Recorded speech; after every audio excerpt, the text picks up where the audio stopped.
विद्यार्थी मित्रों, आज के इस वीडियो में हम उन महत्वपूर्ण प्रश्नों की बात करेंगे जो विगत वर्षों में परीक्षा में पूछे गए हैं और जिनके आने की पूरी संभावनाएं हैं। पूरी बुक का फुल रिवीजन लेकर मैं आपके बीच प्रश्नों का संग्रह लेकर आपके बीच उपस्थित हुआ हूं। आइए देखते हैं वो महत्वपूर्ण प्रश्न कौन कौन से हैं। प्रमुख अंतरों की यदि हम बात करें तो अम्ल और क्षार में अंतर, धातुएं अधातुएं में अंतर। इसमें कई बार भौतिक और रासायनिक अलग अलग पूछा जाता है, तो सावधानी रखें कि भौतिक अंतर पूछे, भौतिक गुणों के आधार पूछे कि रासायनिक गुणों के आधार पर पूछे।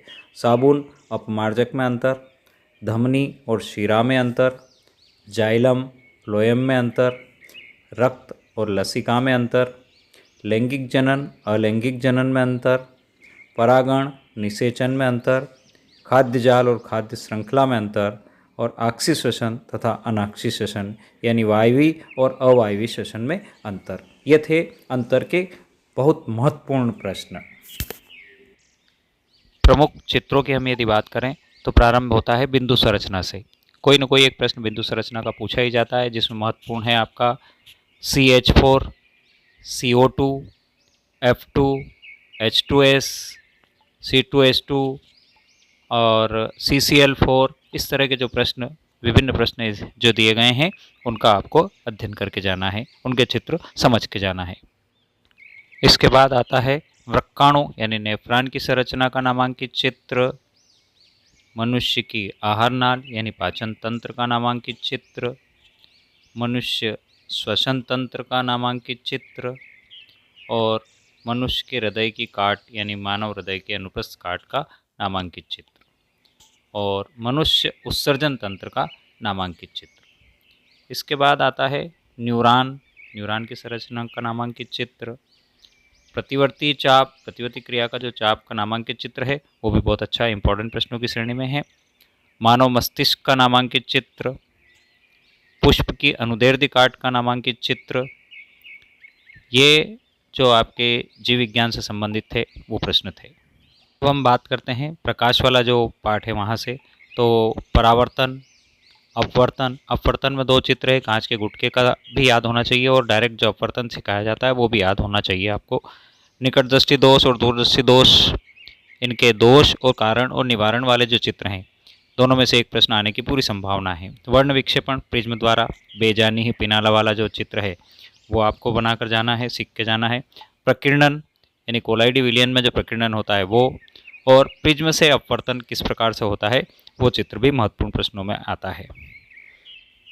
और आगे बढ़ते हैं तो आपका ओम का नियम पूरा जो प्रश्न है उसका नामांकित चित्र, फ्लेमिंग के बाएं हाथ का नामांकित चित्र, नियम का जो नामांकित चित्र है वो वाला, विद्युत जनित जनरेटर वाला जो चित्र है वो, और आहार श्रृंखला और जो खाद्य जाल है और खाद्य श्रृंखला के जो चित्र हैं वो आपको याद करके जाना है।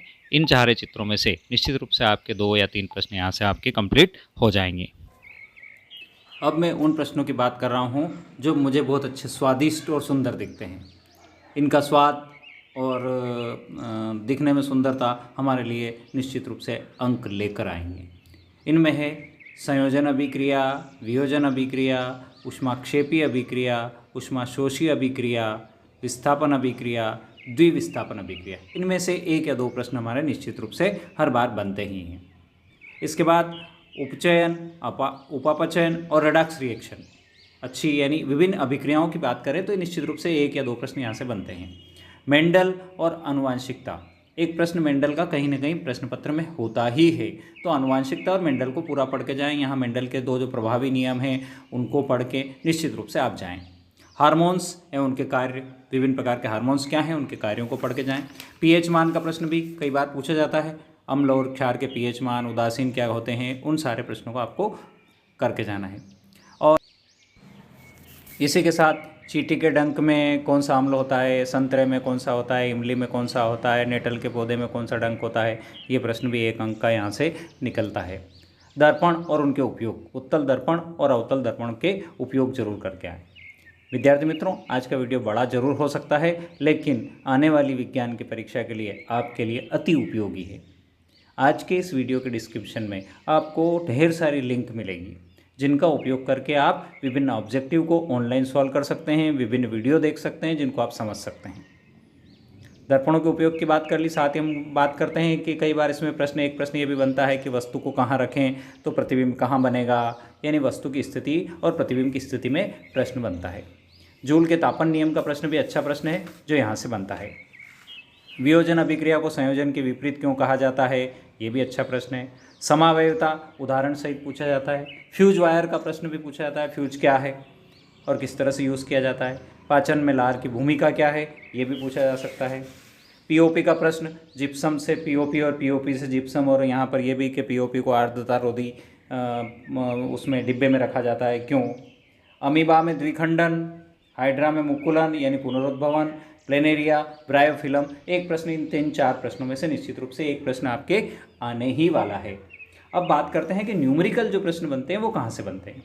तो एक तो बनता है आपकी लेंस की क्षमता का, यानी लेंस की क्षमता P बराबर 1/f मीटर में जो दिया जाता है और इसका मात्रक डायप्टर में होता है, तो इसका प्रश्न कई बार परीक्षा में पूछा जाता है। दूसरा बनता है त्रिज्या और फोकस दूरी में, तो F बराबर r/2, यानी त्रिज्या जो होती है फोकस दूरी की दुगनी होती है, और यदि फोकस दूरी की बात करें तो त्रिज्या की आधी होती है। तो यहाँ से सवाल बनता है। ओम के नियम V बराबर IR, इसको याद रखें। और यदि कोई प्रश्न आपको लगता है कि आपकी समझ से परे है तो निश्चित रूप से उसमें कम से कम इतना तो लिखकर छोड़ ही दिए कि क्या दिया है और क्या ज्ञात करना है। प्रतिरोधों के संयोजन पर भी प्रश्न पूछा जाता है कि यदि प्रतिरोध समानांतर क्रम में जोड़े हैं तो तुल्य प्रतिरोध क्या होगा, और श्रेणी क्रम में जुड़ा है तो तुल्य प्रतिरोध क्या होगा। तो यहाँ पर बता दूं मैं आपको कि यदि समानांतर क्रम में प्रतिरोधों को जोड़ा जाता है तो तुल्य प्रतिरोध 1/r बराबर 1/r1 plus 1/r2 plus 1/r3 होगा। जितने प्रतिरोध दे उतने क्रम में आप इनको लिख दें, लघुत्तम लेके इसको सॉल्व कर दें। यदि श्रेणी क्रम में यही प्रश्न पूछा जाता है तो श्रेणी क्रम के लिए तुल्य प्रतिरोध R बराबर होगा R1 plus R2 plus R3, यानी 3 प्रतिरोधों को यदि श्रेणी क्रम में जोड़ा जाए तो तुल्य प्रतिरोध कितना होगा, तो इसको डायरेक्टली जोड़ दें, R का मान निकल जाएगा। और ऊर्जा की दर का P बराबर V IR से भी निकाला जा सकता है, शक्ति का मान भी निकाला जा सकता है। ये सवाल भी आपके पूछा जा सकता है। विद्यार्थी मित्रों, मैं ये नहीं कह रहा हूँ कि यही प्रश्न आएंगे, मैं ये कह रहा हूँ कि इनमें से ही अधिकतर प्रश्न आएंगे। फिर भी आपको साल भर जो आपने अध्ययन किया है उन सारे प्रश्नों को पढ़कर जाना है, समझकर जाना है, अतिरिक्त और किसी लालच की तरफ नहीं कि यूट्यूब पर आ गया है या आउट हो गया है, इन प्रश्नों की तरफ नहीं जाना है। अपनी तैयारी स्वयं करें और अच्छा प्रश्न पत्र हल करके आएँ। आपको अग्रिम बहुत बहुत शुभकामनाएं। ओके, जय जिनेंद्र।